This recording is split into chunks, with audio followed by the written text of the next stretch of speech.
uang mereka yang akan ada tanggal sekian. Contoh, Anda mengambil hari ini. Ya, Anda mengambil hari ini, tanggal berapa sekarang? Misalnya tanggal 3 ya, 3 atau tanggal 4. Nah, otomatis ini akan Anda bayarkan 14 hari ke depan, jadi tanggal 18.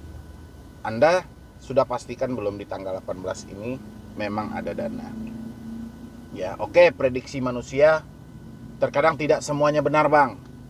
Ya, terkadang kita mempunyai harapan, kita mempunyai rencana, kita ada komitmen di tanggal sekian kita ada uang, kenyataannya tidak. Oke, saya paham itu, tapi bukan berarti semua orang mengalami hal yang sama. Ya, itu yang saya nggak mengerti sampai detik ini. Jadi saya itu kayak mana ya, banyak pertanyaan datang kepada saya tentang gagal bayar yang saya tidak mengerti kenapa Anda mengambil dan tidak mampu bayar. Uangnya tidak ada. Oke banget, saya paham itu. Komitmen tadi, itu yang saya nggak habis pikir. Kalau saya nih ya, saya juga ngutang. Ya, hari ini saya juga ngutang. Di bank saya ngutang. Ya, di leasing saya ngutang. Oke. Saya sudah patokin ini. Saya ngambil ini. Saya ada ini yang mau saya ambil tiap bulan. Dan yang saya ambil tiap bulan ini sudah tidak akan ada hubungan dengan biaya pokok saya, dengan biaya sehari-hari saya. Kayak gitu saya ya. Ngambil hutang yang saat ini. Kalau dulu saya terjebak pinjol bersama dengan Anda, ya, walaupun pinjolnya ilegal atau apalah, saya terjebak pinjol hampir sama dengan Anda.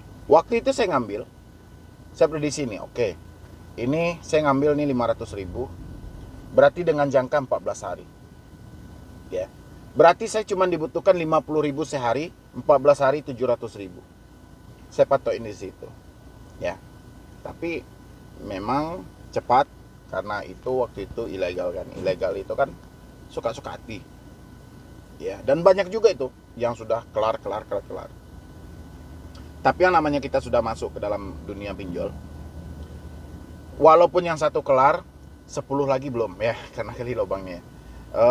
Selesai 10, 20-nya lagi belum. Ya banyak juga yang sudah saya bayar dulu itu. Cuma saya itu masih berupaya nggak kayak sekarang nih, nggak kayak sekarang. Kalau sekarang yang bingungnya itu, Bang, saya meminjam di pinjol, hari ini baru cair, saya bingung nih Bang mau bayarnya ke depannya kayak mana. Saya ada dapatkan email seperti itu, dia hari ini cair, hari ini pinjaman dia cair, ya udah di tangannya duitnya. Dan mau jatuh tempo 14 hari ke depan lagi, dia bingung mau bayarnya pakai apa. Saya bilangin bayarlah pakai uangnya sekarang. Uangnya udah saya pakai Bang. Sampai dia minjem, ini duitnya buat apa gitu loh. Ya, oke. Kita lewatin segala alasan apapun, yang penting Anda saat ini sudah terjebak di pinjol. Itu sudah perjalanan hidup. Sekarang yang kita benari adalah kayak mana ini? Tentang gagal bayar ini. Ini bukan unsur disengaja ya, kecuali Anda yang menggunakan jasa joki ini segala macam. Saya nggak ada urus itu. Ya, saya urus orang-orang yang benar-benar ya terserah lah, atas dasar apalah Anda minjam di pinjol, yang penting kemauan Anda sendiri, kesadaran Anda sendiri tanpa dorongan dari orang lain. Dan hari ini Anda gagal bayar. Gagal bayarnya poinnya cuma satu, duit nggak ada. Ya, selalu bilangin kayak gitu, duit nggak ada, pekerjaan nggak ada, WFH dan segala macam. Tapi dia tidak mau berusaha. Ya, bilang kayak gitu, oke. Dia bertanya kepada saya, apa solusinya terbaiknya Pak? Kalau Anda bertanya kepada saya, solusi dari gagal bayar adalah, ini jawaban saya ya, solusi dari gagal bayar adalah Anda bekerja dan berusaha. Itu solusi dari gagal bayar. Ya, harus kayak gitu, karena kita ini soal hutang. Ya, solusi hutang itu bayar. Kan banyak itu, Bang, saya galbay Bang, gimana? Ya, paling saya solusinya, yaudah, Anda bekerja dan berusaha. Sekarang bukan itu Bang permasalahannya. Permasalahan saya adalah saya diteror, saya di WA, saya ditelepon. Ini resiko di balik hal yang Anda lakukan saat ini. Ini Anda harus pahami, ini resikonya. Anda bermain dengan pinjaman online, Anda akan bermain dengan teroran dan intimidasi dari mereka. Ini resikonya. Ya, pergesekan secara batin ini memang harus dilakukan oleh debt collector. Ya, debt collector sengaja ini meneror Anda melalui WA, melalui telepon, ini semakin ya, melalui WA, melalui telepon, SMS dan email. Dia sengaja ini. Kenapa? Karena ada sebuah keterbatasan jangkauan mereka. Ya, keterbatasan yang saya sampaikan ini, contoh, oke, Anda yang di Jakarta oke bisa di-cover oleh DC karena pusat mereka banyaknya di daerah-daerah kota-kota besar. Oke. Bagaimana Anda yang berada di daerah terpencil-terpencil? Ya, yang masih jauh dari perkotaan. Ya, makanya dibikinlah mekanisme yang cukup bagus oleh pinjol ini. Kayak mana membuat orang ini panik dan stres. Dan akhirnya saya melihat hari ini sesuai dengan email yang masuk kepada saya ataupun curhat dari teman-teman semuanya, pinjol berhasil dari segi penagihannya, dia berhasil menakuti orang-orang. Ya, satu kata dari pinjol, siapkan uang Anda sebelum jam 5 sore. Sebelum data Anda kami limpahkan dan petugas lapangan kami akan turun ke rumah Anda. Ini gemetaran nih, bisa seminggu nggak tidur dia nih. Ya, mulai dia membaca chat ini sampai seminggu ke depan dia mendapatkan jawaban dari, misal dia bertanya ke saya sampai saya menjawab, baru dia bisa tidur. Ngeri nggak itu? Cuma dibilang itu aja. Siapkan dananya sebelum jam 5 sore. Sebelum data Anda kami limpahkan ke pihak lapangan untuk mengunjungi anak rumah. Hush, langsung. Tanpa ini langsung panik ini. Kalau ada orang yang dapatkan chat seperti itu, langsung panik. Dan saya cuma nilai di situ, hebat ya marketing pinjol. Dia berhasil nih, menguasai orang.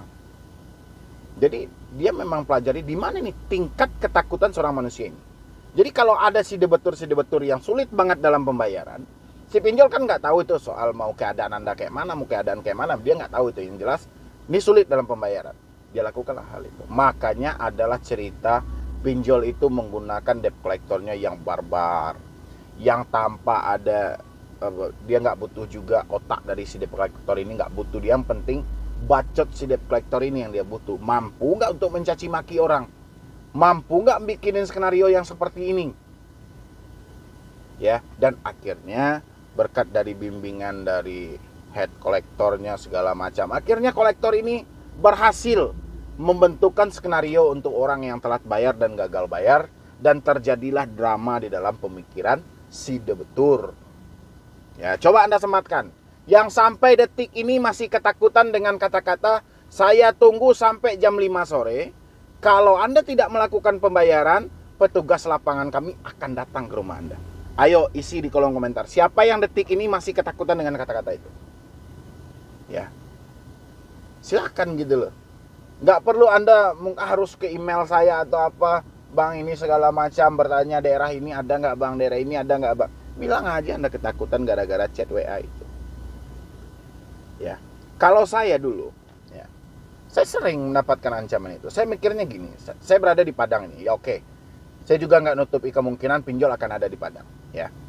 Cuma saya mikir gini aja, ya sudah oke. Kalau mereka ingin datang ke sini, saya sering kok menghadapi debt collector leasing, debt collector bank yang datang.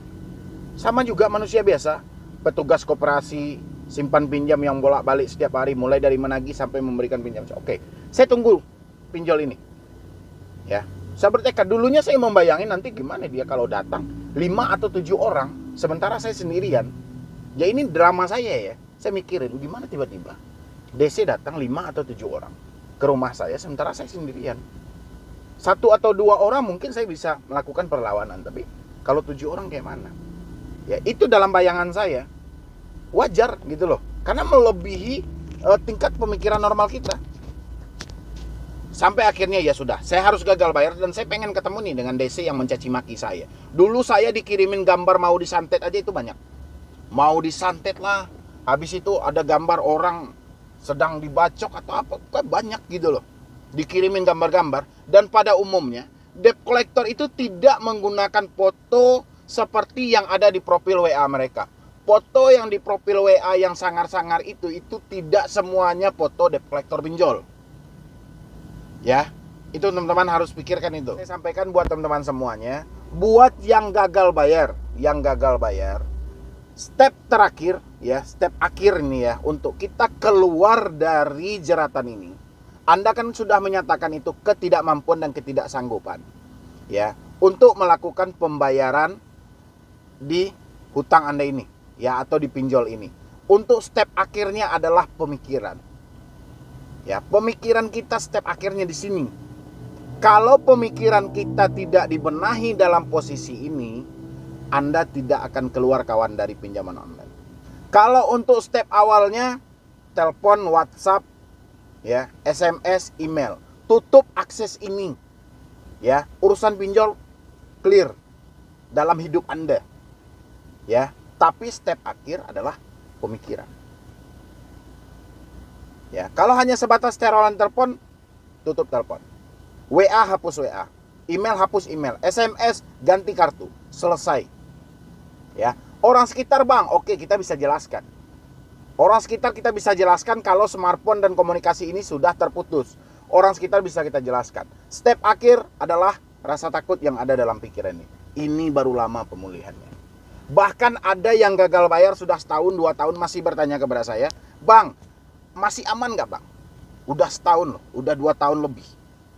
Ya, makanya otak sangat penting dalam posisi ini. Jadi jangan kira, bang mana mungkin bang utang digabungin dengan pemikiran. Kalau Anda nggak ada otak, Anda nggak mungkin bisa minjam pinjol. Ya, kalau Anda nggak ada otak, Anda nggak akan bisa keluar dari jeratan pinjol. Akhirnya apa? Mati jalan terbaik. Itu solusi bagi Anda, gitu. Ya, muncul ide yang nggak bagus itu. Anda saking sempitnya, di pikiran Anda pinjol ini nggak hilang-hilang. Akhirnya Anda dapat solusi, ya sudah saya mati aja nih. Tengok ini, udah loncat ya.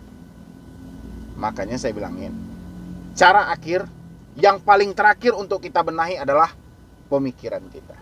Walaupun handphone sudah dibenarin, sudah di-reset, kartu sudah diganti, WA sudah dihapus, orang sekitar sudah dikondisikan, di pikiran masih tersemat ada bibit rasa takut, dia akan tumbuh. Ya. Gimana cara menghilangkan rasa takut bang? Seperti yang saya sampaikan tadi. Ya, coba kita jangan terlalu memfokuskan pada ancaman, jangan menghayal, dan jangan kalau Anda masuk ke channel saya kan banyak tuh komentar-komentar yang menyimpang atau bla bla segala macam, nggak usah dipercaya. Habis itu yang nggak kalah penting juga saya ingatkan, kalau ada yang membagikan nomor telepon di kolom komentar, hati-hati, itu adalah modus penipuan. Ya. Apalagi ada juga yang menjanjikan untuk hapus data, Anda juga hati-hati. Itu udah jelas penipuan. Ya, saya beri satu contoh aja ya. Kalau ada orang yang bisa menghapus data di pinjol, kenapa nggak dia aja yang mau minjam, terus hapus datanya, terus pinjam lagi, hapus datanya, dan pinjam lagi? Ya, seperti itu nggak? Kenapa harus data Anda yang dihapus? Kenapa nggak data mereka pinjam, hapus, pinjam, hapus? Bisa itu aja pekerjaan dia menjadi orang terkaya di Indonesia ini. Ya, itu secara logikanya, dan teman-teman harus hati-hati. Dan untuk pemulihan pikiran itu memang kita harus beranjak dulu ke depan, harus pelan-pelan ya kita melakukan hal-hal positif, terima keadaan diri kita saat ini, tetap bekerja dan berusaha. Ya, pokoknya tetap optimis lah untuk ke depannya gitu loh. Ya, dan jangan terlalu lama menyesali diri dan menyalahi diri. Ya, lakukan perubahan-perubahan kecil untuk kehidupan Anda ke hal-hal yang positif buat kedepannya. Ya, mungkin dari saya cuma itu aja. Nanti Anda bisa bergabung di dalam grup WhatsApp saya. Kita berkomunikasi lebih detail lagi. Dan ada juga nanti kita Zoom-nya dan Anda bisa bertanya jawab secara langsung dengan saya. Ya, jadi sekian dulu dari saya, Medi Broni. Wassalam.